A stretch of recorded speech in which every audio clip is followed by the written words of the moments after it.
I was clutching the bedpost, paralyzed by a contraction, when my husband looked at me with pure annoyance. He didn't ask if I was okay. He just said, "Madison, I have a career-defining speech in 5 hours. Call an Uber and let me sleep." He chose a political photo op over his own son's first breath. But while he was dreaming of power, I went to the hospital alone, finally seeing the truth about the man I'd spent 12 years building up. He thinks he's won the election, but I've already cast the deciding vote on our marriage. Let me tell you how it all began.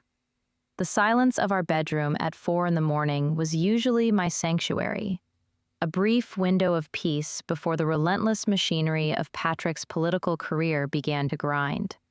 But that morning, the silence was shattered by a sharp internal snap that felt like a glass rod breaking inside my womb. Then, the warmth.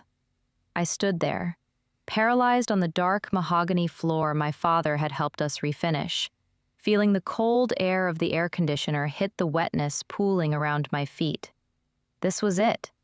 After 3 years of hormone injections, failed cycles, and the kind of quiet desperation that leaves a woman hollow, our son was coming. I reached out through the dark, my hand trembling as I touched Patrick's shoulder. I didn't scream. I whispered his name, breathless with a mixture of terror and overwhelming joy. "Patrick," I breathed. "It's time." My water broke. He didn't bolt upright. He didn't wrap his arms around me or ask if I could breathe. Instead, he groaned, a heavy, theatrical sound of inconvenience, and rolled over to check the glowing blue numbers of his alarm clock. He sighed, a sharp exhale that carried the scent of the expensive scotch he'd shared with his donors just a few hours earlier. When he finally looked at me, there was no fatherly warmth in his eyes, only the cold, calculated irritation of a man whose schedule had been interrupted. "Madison, for God's sake," he snapped, his voice rasping with sleep and arrogance. "Do you have any idea what today is? The fundraiser at the Hyatt starts at 9. This is the biggest donor push of the campaign. I need my sleep if I'm going to look like a winner on that stage." In our exclusive, gated California suburb, 4 in the morning is a dead zone. The screen mockingly displayed, "No cars available." A gasp escaped my lips as another contraction hit, harder this time, forcing me to my knees. I looked at the bed, hoping the sound of my struggle would trigger some remnant of his humanity. Instead, Patrick just pulled the duvet tighter over his shoulders and muttered something about optics and needing to look sharp for the donors. I crawled to the hallway, dragging my hospital bag behind me like a heavy anchor. Every time I tried to book a ride, the app would search, spin, and then fail. The perfect life we had built suddenly felt like a prison. I was a woman who had managed a library's $1 million endowment, yet here I was, unable to secure a ride to save my own child because my husband found my labor inconvenient. Finally, after what felt like an eternity of agonizing silence and failed searches, a driver accepted, 20 minutes away. I couldn't stay in that house a second longer. I managed to get to my feet, leaning against the walls my father had helped us paint, and let myself out into the biting chill of the pre-dawn air. I sat on the stone curb at the end of our driveway, clutching my belly, watching the streetlights flicker. Every luxury car in our neighbors' driveways felt like a silent witness to my humiliation. When the battered silver sedan finally pulled up, the driver looked at me with more concern in 5 seconds than Patrick had shown in 12 years. "Are you okay, ma'am?" he asked, rushing out to help me. I didn't answer. I just looked back at the darkened window of our bedroom, where the future family man candidate was dreaming of power. As the car pulled away, I realized that Patrick thinks he's won the election, but I've already cast the deciding vote on our marriage. I was alone in the back of that taxi, breathing through the pain, finally seeing the truth. Before I tell you what happened when I reached the hospital, and the shocking discovery I made in that delivery room, please click like and let me know in the comments. Where are you listening to my story from right now? Your support means the world to me. The taxi driver, a man with graying hair and a gentle face named Jose, kept glancing at me in the rearview mirror, his knuckles white as he navigated the deserted, pre-dawn streets of our suburb. "Breathe, ma'am. We're almost there. Just 5 more minutes," he whispered, his voice a stark, compassionate contrast to the icy silence I'd left behind in my own master bedroom. I squeezed my eyes shut, my hand instinctively moving to my left wrist, tracing the cool, brushed gold of the vintage wristwatch I always wore. It was my father's, Arthur's. It didn't really belong in a house like mine, a cold mansion filled with modern, soulless art and furniture that cost more than most people's annual salary. This watch was a relic of a different era, an era of hard work, calloused hands, and promises that didn't need a campaign manager to be kept. My father was a man who believed in the American dream, the way some people believe in gravity. He was a municipal librarian for 40 years, a man who found more wealth in the pages of a well-worn book than Patrick ever found in a donor's checkbook. Arthur spent his weekends fixing neighbors' fences for free and tending to a vegetable garden that fed half the block during the lean years. He never owned a designer suit or a car with a heated seat. To him, luxury was a distraction from a life well lived. "Madison," he used to tell me, his voice always smelling faintly of peppermint and old parchment. "A man's worth isn't measured by the height of the podium he stands on, but by the strength of the foundation he builds for those who come after him. You look for the man who works when no one is watching, honey. That's the man you can trust." When he passed away 3 years ago, he left behind more than just his collection of first editions. He left a trust fund, $250,000, specifically designated for his future grandchild. It was the sacred culmination of 40 years of frugality, of skipping vacations, and wearing the same winter coat for a decade. "This is for the seed, Maddie," he'd whispered in his final days at the hospital, his hand trembling as he signed the papers. "To make sure that when the world gets loud and greedy, my grandchild has the freedom to say no to the wrong things." I remember the evening I told Patrick about the money. His eyes hadn't filled with gratitude or respect for my father's monumental sacrifice. Instead, they'd lit up with a predatory, calculating gleam. "Maddie, think of the optics. We could use that for the primary's media buy. It's stagnant sitting in a trust," he'd argued, his voice smooth and manipulative. I had stood my ground then, bolstered by the memory of my father's integrity. I told him that money was a diadem of protection for a child we were still praying to conceive. Now, as the taxi hit a pothole and a fresh, agonizing surge of labor pain tore through me, I realized how much Patrick had secretly resented that no. To him, my father's legacy was just another asset he couldn't liquidate, another piece of me he couldn't fully control. He looked down on men like Arthur, men who valued the quiet truth over a loud headline. Patrick wanted a dynasty, but he lacked the character to even build a home. He'd spent 12 years trying to refine me, trying to polish away the middle-class values I'd inherited. But sitting in the back of this battered silver sedan, clutching that gold watch, I felt more like Arthur's daughter than I ever had in that gilded cage of a house. I looked out the window as the first gray light of dawn began to bleed over the California horizon. My father had spent his entire life ensuring I would never be truly alone in a moment of crisis. Yet here I was, abandoned by my own husband because my labor was inconvenient for his career. But as I felt my son move, a sharp, defiant kick against my ribs, a cold, hard clarity settled over my heart. I wasn't just going to the hospital to bring a new life into the world. I was going there to reclaim my own. I looked at the ticking hands of the watch and made a silent vow to the man who gave it to me. I would protect this child.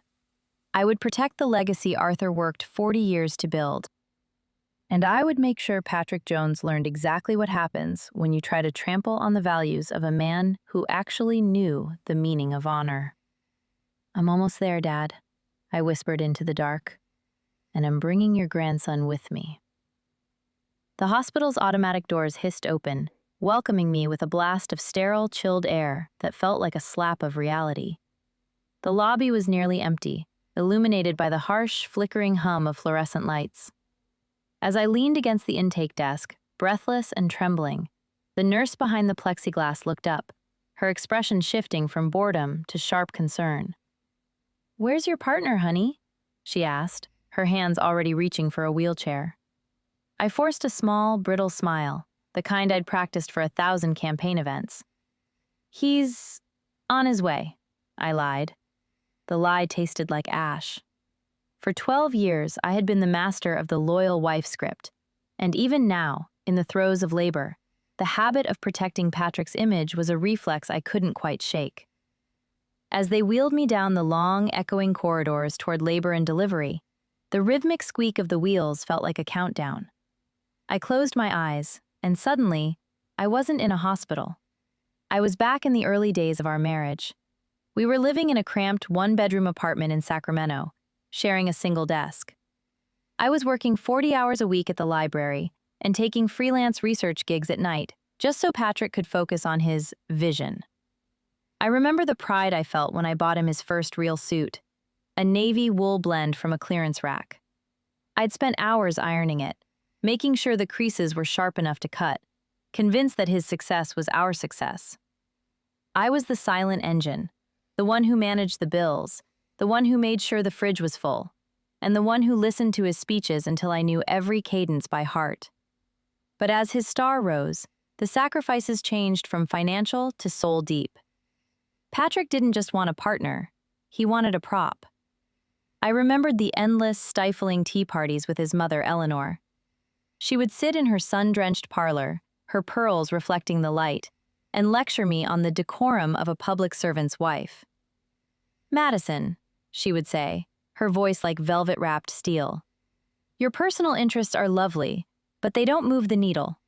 A librarian is a fine thing to be, but a senator's wife is a role you must perform." So, I performed. I spent my weekends at grueling fundraisers, smiling until my jaw ached, nodding at men who looked through me, and women who only wanted to talk about my dress. I stopped buying books for myself to save for Patrick's exploratory committee. I even started hand-washing his silk ties because he insisted the dry cleaner ruined the hand of the fabric. I had become a ghost in my own life, a shadow rose meant to add fragrance to his garden without ever taking up too much sun. The most painful realization, however, wasn't that I had given so much. It was that I had used my father's values to justify Patrick's selfishness. I thought I was being frugal and diligent like Arthur, but in reality, I was just funding a monster's ego. Every dollar I saved, every hour I spent managing Patrick's social calendar, was a brick in a wall he was building between us. He didn't see my hard work as a gift. He saw it as his birthright. He'd become so accustomed to me carrying the heavy lifting that he truly believed my only purpose was to facilitate his greatness. Sitting in that cold hospital room, stripped of my candidate's wife attire and clad in a thin cotton gown, I realized that I had spent 12 years building a pedestal for a man who wouldn't even hold the door for me if there wasn't a camera nearby to capture it. A sharp, violent contraction jolted me back to the present, making the heart rate monitor beside the bed beep in a frantic rhythm. A young intern rushed in, checking the monitors with a furrowed brow. "You're doing great, Mrs. Jones. Just try to relax," he said, his voice kind but distant. I looked at the empty chair in the corner of the room, the one designated for the support person. It was a vacant, mocking space. For 12 years, I had filled every gap in Patrick's life, but the moment I truly needed him to fill one for me, he was nowhere to be found. But as the pain subsided into a dull ache, I felt a strange sense of liberation. The shadow was finally stepping into the light. This child wouldn't be raised in the shadow of a politician. He would be raised in the strength of a woman who was finally done playing a supporting role. The room was deathly quiet, save for the rhythmic, soft breathing of my son, Arthur, tucked into the plastic bassinet beside my bed. He was perfect. 10 fingers, 10 toes, and a shock of dark hair that reminded me so much of my father it made my chest ache. I was exhausted, my body feeling like it had gone through a war, but sleep wouldn't come. The adrenaline of the past 6 hours had curdled into a cold, hard lump of suspicion. Patrick still hadn't shown up. He'd sent a single text 3 hours ago. Great news about the baby. Campaign event ran late, then had to debrief with the team. Get some rest. See you mid-morning for the press photo. He didn't ask how I was. He didn't ask if Arthur was healthy. He was already planning the photo op. I reached for my laptop bag, which Jose, the taxi driver, had kindly carried into the intake center for me. As a librarian, I live my life in data and records. I don't just feel things, I verify them. My father had taught me that while people lie, ledgers never do. I logged into the private portal for the trust fund, the $250,000 legacy Arthur had spent 40 years building. My finger hovered over the trackpad, a strange sense of dread washing over me.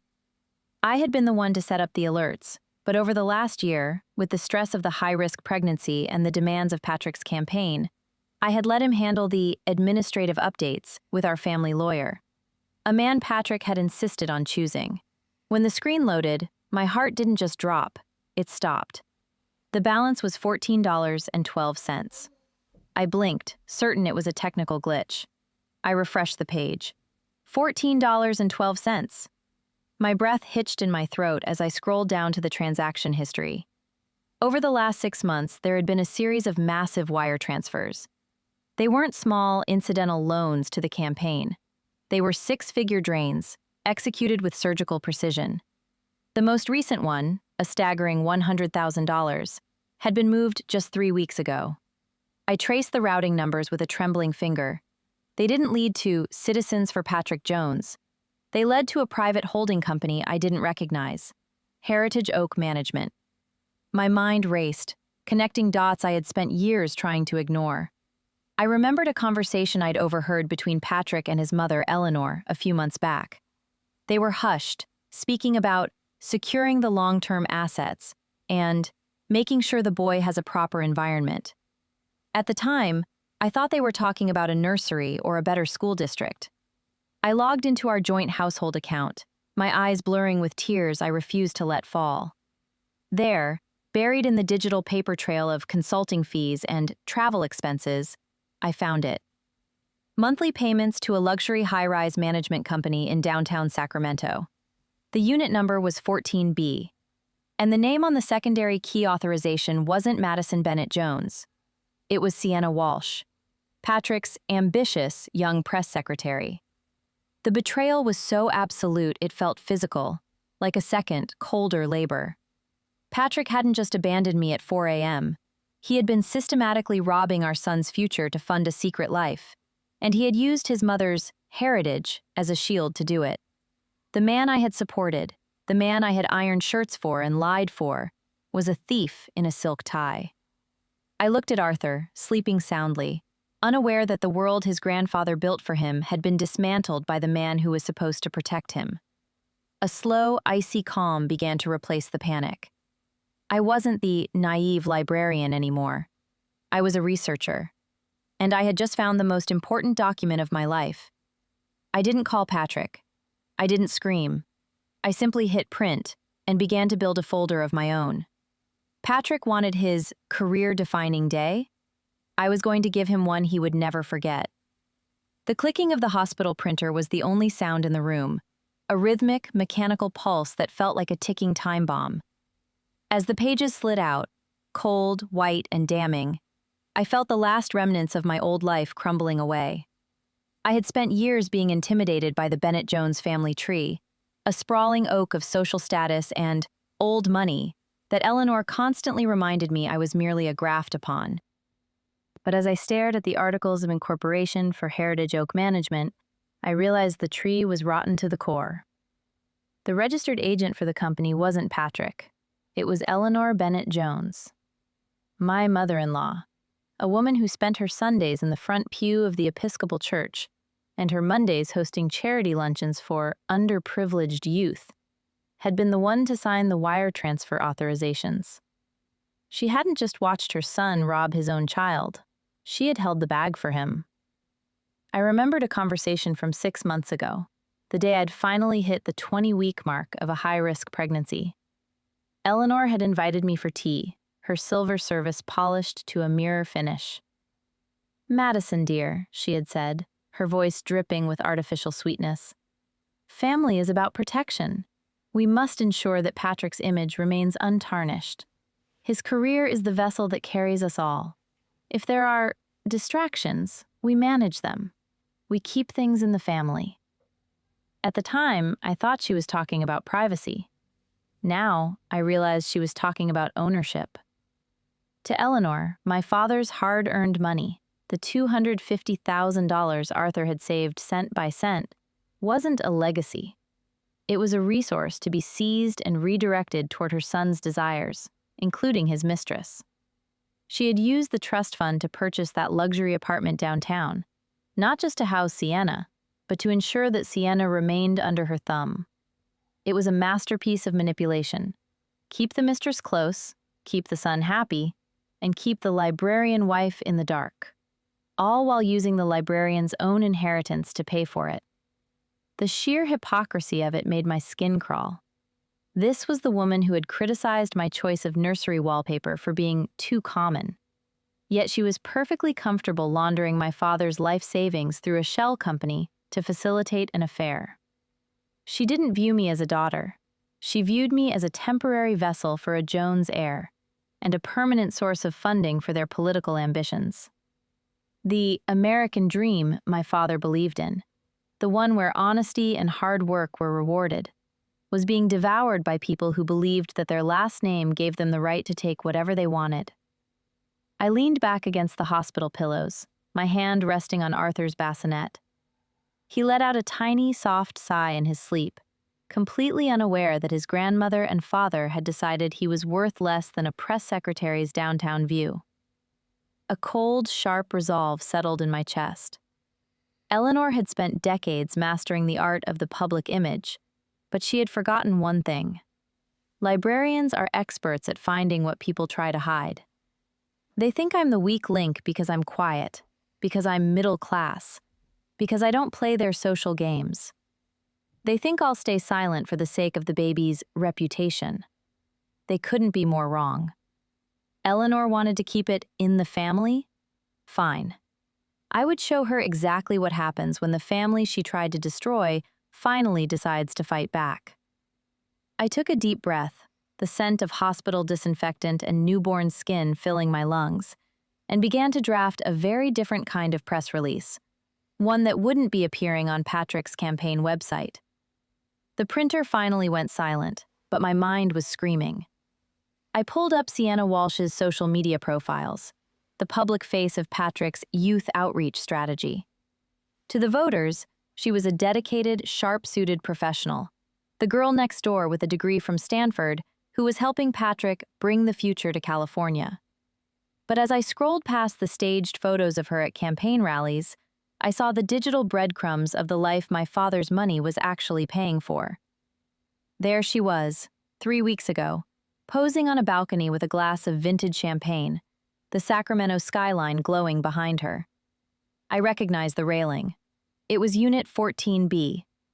The caption read, "New beginnings in my new sanctuary. So grateful for the people who recognize hard work." Hard work?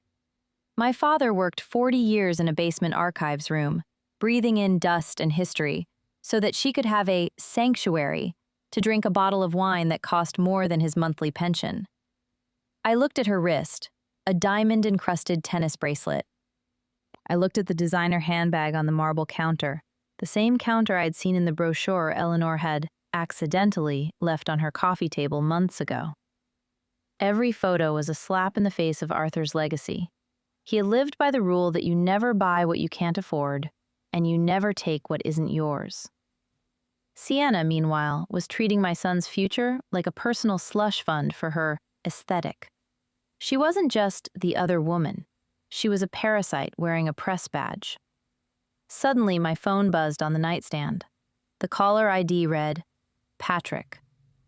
I took a deep breath, smoothing my expression even though he couldn't see me. This was the performance of a lifetime. I needed him to stay arrogant. I needed him to believe I was still the broken, exhausted woman he had abandoned at 4 a.m. I swiped to answer. Maddie. His voice came through, sounding breathless and practiced, the background noise of a bustling crowd humming behind him. I just saw the photos the nurse sent. He looks sturdy, like a Jones. Listen, I'm so sorry I couldn't be there, honey. The keynote went long and the donors are practically lining up to write checks. This morning was a total win for us. A total win, I echoed, my voice soft, thin, and convincingly fragile. I'm very tired, Patrick. Arthur is sleeping. He's beautiful. Of course he is. He's got the best of both of us, Patrick said, his tone dripping with the condescending charm that had fooled me for a decade. Listen, Eleanor is going to stop by later with some flowers. She's already talking about the christening, wants to do it at the country club. We'll do a whole press rollout. It'll be the perfect way to close the campaign. Just stay quiet and rest, okay? Don't worry about the hospital bills or anything. I've got it all handled. I'm sure you do, Patrick, I whispered, clutching the folder of bank statements to my chest. You've handled everything so thoroughly. That's my girl, he said, already distracted by someone calling his name in the background. See you soon, Maddie. Love you. The line went dead. Love you. The words felt like a stain. He thought he was still in control of the narrative. He thought I was the same Madison who would nod and smile and let Eleanor plan my life while he planned his next affair.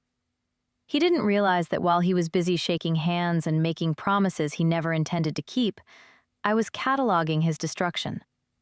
I looked at Sienna's smiling face on my screen one last time. She thought she was the lead actress in this drama, the one who had finally usurped the boring librarian wife. She had no idea that she was just a line item in a ledger I was about to close. I wasn't just a wife or a mother anymore. I was a debt collector. And the interest on my father's $250,000 was about to become very, very expensive for the Jones family. The day of my discharge didn't involve a fleet of black SUVs or a campaign-managed press scrum. I didn't wait for Patrick to finish his victory brunch with the local Chamber of Commerce. Instead, I called Jose, the taxi driver who had become a strange kind of guardian angel in the darkest hour of my life. As he helped me into the car, his eyes lingered on the heavy folder clutched to my chest, my shield and my sword. I wasn't going back to the mansion. Not yet. I had one stop to make. A small, unassuming law office in a brick building downtown that smelled of old leather and cedarwood. It was the office of Mr. Abernathy, my father's oldest friend, and the man who had helped draft the trust fund that Patrick and Eleanor had so arrogantly dismantled. Mr. Abernathy didn't say much when I walked in, pale and clutching my newborn son. But the way his jaw tightened when he saw the bank statements told me everything I needed to know.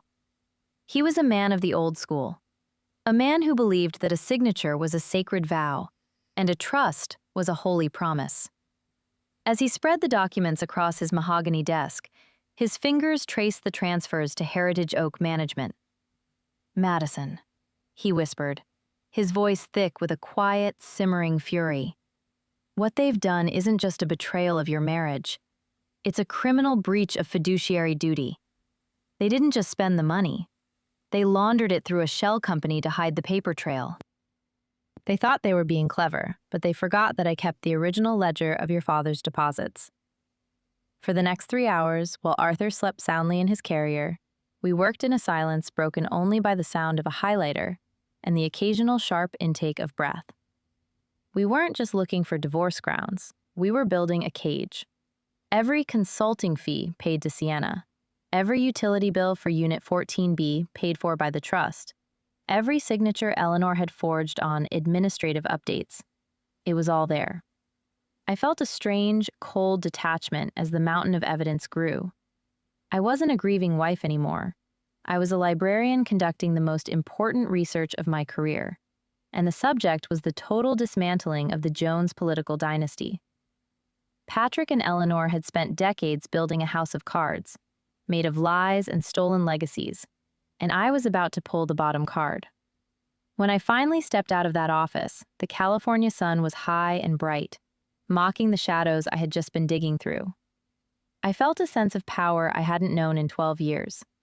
I was no longer the quiet wife who ironed shirts and smiled at tea parties. I was the keeper of the truth.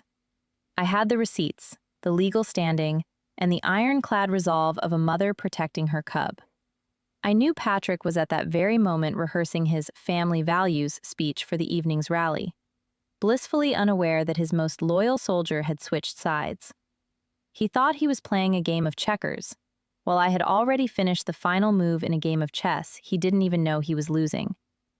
I went back to the mansion then, wearing the mask one last time. I let the housekeeper take my bag, and I even managed a polite nod when Eleanor's assistant called to say she'd be over shortly with the press-ready flowers. I moved through the house like a ghost, packing a small suitcase for myself and Arthur, hiding it in the back of the nursery closet. I looked at the ticking grandfather clock my father had made, its steady beat matching the calm rhythm of my own heart. I was ready. For my father, for Arthur, and for the truth. The storm was coming, but for the first time in my life, I wasn't afraid of the rain. I was the one who had summoned the clouds. At this point, Patrick is still planning his photo op, completely unaware that I know everything. What would you do if you discovered your mother-in-law helped your husband steal from your child? Do you think I should forgive him for the sake of the baby, or burn his career down? Let me know by commenting the word justice if you're on my side. Don't forget to like this video to support my journey. The sound of heavy black SUVs crunching the pristine gravel of our driveway was the first trumpet of the siege. I stood behind the frosted glass of the front door, watching through the sidelights as the circus arrived. It was a choreographed masterpiece of political theater. Patrick climbed out of the lead vehicle, adjusting his silk tie and flashing that practiced 5-watt smile that had once made my heart skip a beat. Now, it only made my skin crawl. Following close behind was Eleanor, draped in a cream pashmina that screamed old-world dignity, and Sienna, clutching a tablet and looking every bit the diligent, indispensable assistant. Behind them, 3 local news crews and a campaign photographer scrambled to get the money shot, the triumphant return of the candidate to his devoted wife and newborn son. I didn't wait for them to ring the bell. I stepped out onto the wide, limestone porch, closing the heavy oak door firmly behind me. I stood at the top of the steps, the folder of bank statements tucked under my arm like a shield. The air was crisp, but I felt a burning heat radiating from my chest. "Madison, there she is!" Patrick called out, his voice booming with forced warmth for the benefit of the microphones. He bounded up the steps, reaching out to wrap his arm around my waist for the cameras. I didn't flinch. I simply stepped to the side, letting his arm fall into empty air. The confusion that flickered across his face was momentary, quickly masked by his professional poise, but the reporters noticed. The shutters of the cameras began to click in a frantic, rhythmic pulse. "Maddie, honey, we've got the Channel 4 team here for the Welcome Home segment," he whispered, his teeth clenched behind his grin. "Move back so we can get a shot of the nursery." "Where's the boy? Let's get Arthur out here." "The house is closed today, Patrick," I said. My voice was calm, pitched perfectly to carry just far enough for the boom mics to catch it. "And so is the act." Eleanor stepped forward, her eyes narrowing behind her designer sunglasses. "Madison, don't be tedious. This is a monumental day for the family name. Patrick has a 6-point lead in the polls. Now, open the door and let these nice people see the heritage we're building." She reached for the brass handle, her movements graceful and entitled, as if the very air belonged to her. I placed my hand over the lock. "Heritage, Eleanor? Is that what you're calling it now?"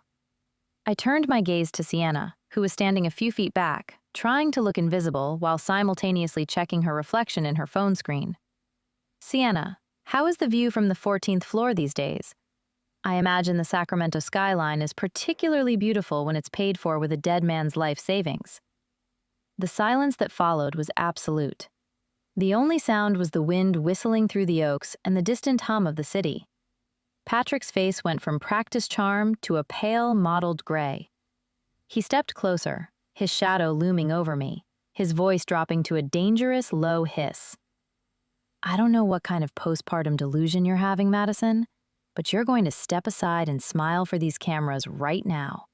Or I swear to God, you'll be out of this house by sunset with nothing but the clothes on your back. This is my campaign, my house, and my son. I looked him dead in the eye, and for the first time in 12 years, I didn't see a giant. I saw a small, hollow man clinging to a script that I had just finished shredding. I slowly opened the folder and pulled out a single highlighted page, the wire transfer from the trust fund to Heritage Oak Management. I didn't hand it to him. I held it up, facing the cameras. Actually, Patrick, I said, my voice cutting through the tension like a razor. The house is in my father's name. The money you spent on your mistress's sanctuary belonged to your son. And as for your career, I think the voters are about to see the real family values of Patrick Jones. Patrick's face went through a violent transformation, from the pale shock of a caught thief to the crimson rage of a cornered ego. He took a predatory step toward me, his hand reaching out as if to physically reclaim the narrative. Madison, that's enough, he barked, his voice echoing off the limestone pillars. You've had a traumatic labor. You're exhausted and clearly not thinking straight. This is postpartum hysteria, and it's a private family matter. He turned to the cameras, his professional mask snapping back into place with terrifying speed. I apologize, everyone. My wife has been through a lot. Now, if you'll excuse us, I'm going to go inside and hold my son for the first time. He reached for the door handle, but I stepped in front of him, my back pressed against the wood. Give me my son, Madison, he hissed, his eyes cold enough to freeze the air between us. I have a legal right to my child.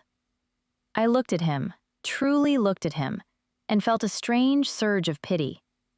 He didn't even know what he was asking for. Which son, Patrick? I asked, my voice as steady as the ticking of my father's clock. The son you left shivering in the dark at 4 a.m. while you dreamed of polling numbers? The son whose future you systematically dismantled before he could even draw breath? Or is it the son in your campaign script, the one who exists only to make you look like a decent man on a stage? The reporters were frozen, their lenses focused on the sweat beginning to bead on Patrick's forehead. Eleanor tried to intervene, her voice a sharp, desperate trill. Madison, think of the scandal. You're destroying everything we've worked for. No, Eleanor, I said, turning my gaze to her. You and Patrick destroyed everything Arthur worked for. I'm just showing everyone the ruins. I pulled a stack of envelopes from the folder, not just bank statements, but certified copies of the original trust agreement and the illicit wire transfers.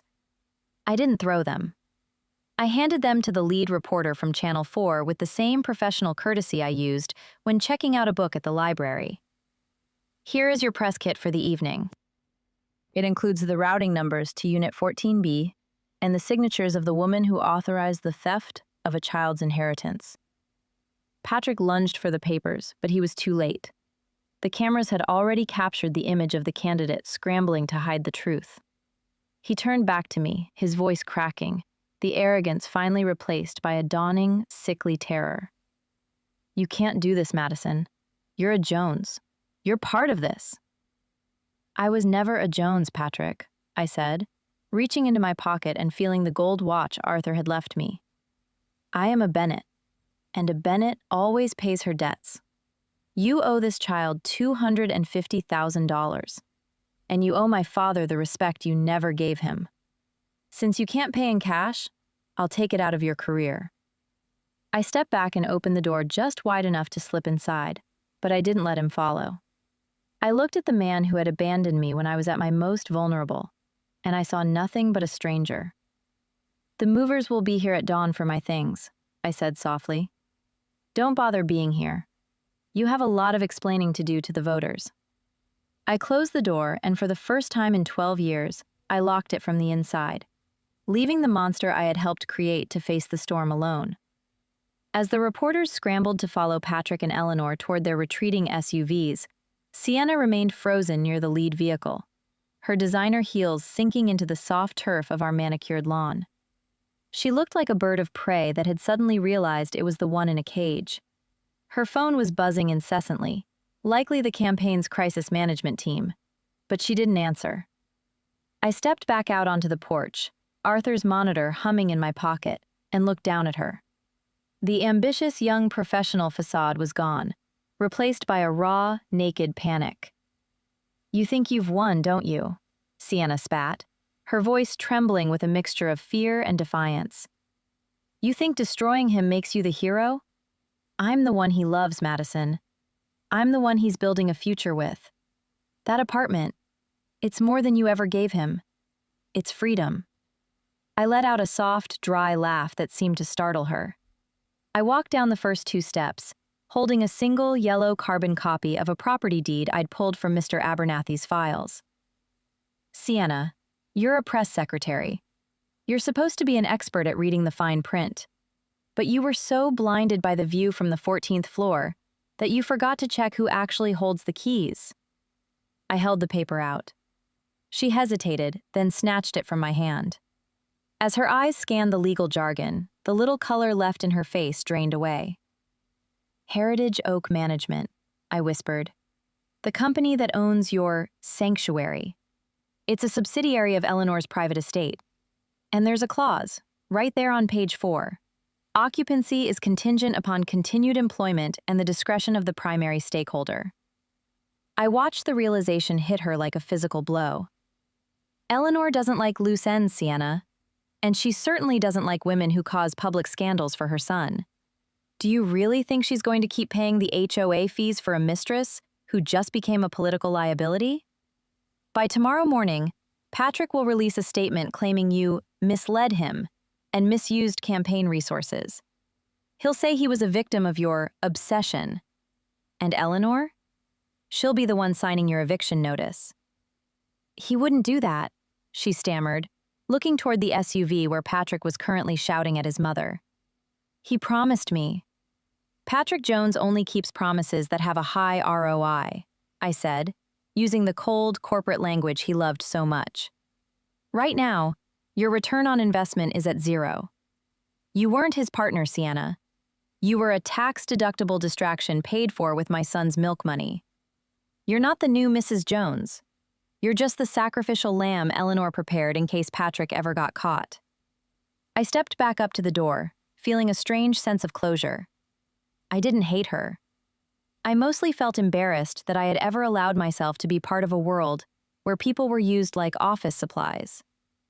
"You should probably go pack," I added, my voice devoid of malice. I imagine Eleanor's lawyers move much faster than her heart does.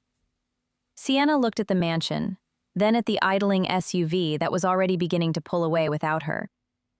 For the first time, she looked her age, young, naive, and completely out of her depth. She didn't say another word. She just turned and began the long walk down the driveway, her expensive heels clicking a frantic, lonely rhythm on the stones. The alliance of villains hadn't just cracked, it had cannibalized itself. The morning light in my new apartment is different from the light in the mansion. There, the sun felt like a spotlight, harsh and demanding, illuminating every expensive, hollow corner. Here, in this small 2-bedroom walk-up across from the city library, the light is soft. It filters through the eucalyptus trees and rests gently on the stacks of books I've finally brought back into my life. The air doesn't smell like polished marble and desperate ambition anymore. It smells of lavender, old paper, and the sweet, milky scent of my son, Arthur. He's sleeping in the heirloom bassinet near the window, his tiny chest rising and falling in a rhythm that is finally, mercifully, free from the chaos of the Jones family. The news from the outside world reaches me in fragments, like echoes from a distant, crumbling empire. Patrick's career-defining speech turned into a career-ending scandal. Within 48 hours of that confrontation on the porch, The wire transfer documents were on every major news outlet in the state. The family values candidate was exposed as a man who robbed his own child's trust fund to house a mistress. He didn't just lose the election, he became a political pariah. Patrick is currently embroiled in a series of lawsuits: breach of fiduciary duty, embezzlement of campaign funds, and a very messy, very public divorce. Eleanor isn't faring much better. The investigation into Heritage Oak Management has opened a Pandora's box of her creative accounting practices, and the high society circles she once ruled have closed their doors to her. She wanted to protect the heritage, but in her greed, she burned the forest down. As for me, I went back to work at the library last week. Some of the donors from Patrick's circle looked at me with pity, but I just smiled and checked out their books. They don't realize that I am wealthier now than I ever was as a Jones. I have my father's watch, which still ticks with a steady, honest heartbeat. I have the trust fund, which Mr. Abernathy is currently clawing back from the liquidated assets of that downtown apartment. Most importantly, I have my son's future, built not on the shifting sands of political optics, but on the solid ground of integrity and hard work. I'm no longer the woman ironing silk ties in the dark. I am a mother, a librarian, and a daughter of Arthur Bennett. I've realized that my father's American dream wasn't about the size of the house. It was about the peace of mind that comes from knowing you owe no one an apology for how you got there. I sit by the window and watch the city wake up, feeling a profound, quiet strength. I used to think that being a loyal wife meant carrying the weight of a man who wouldn't even lift a finger for me. I was wrong. Loyalty isn't about silence. It's about standing up for the truth, even when it's painful. At 4 a.m, on that dark mahogany floor, I thought my life was ending. I didn't realize it was just finally beginning. Sometimes, the breaking of a marriage is the saving of a soul. I chose myself, and I chose my son. Looking back at that abandonment, it was actually the moment I was finally found.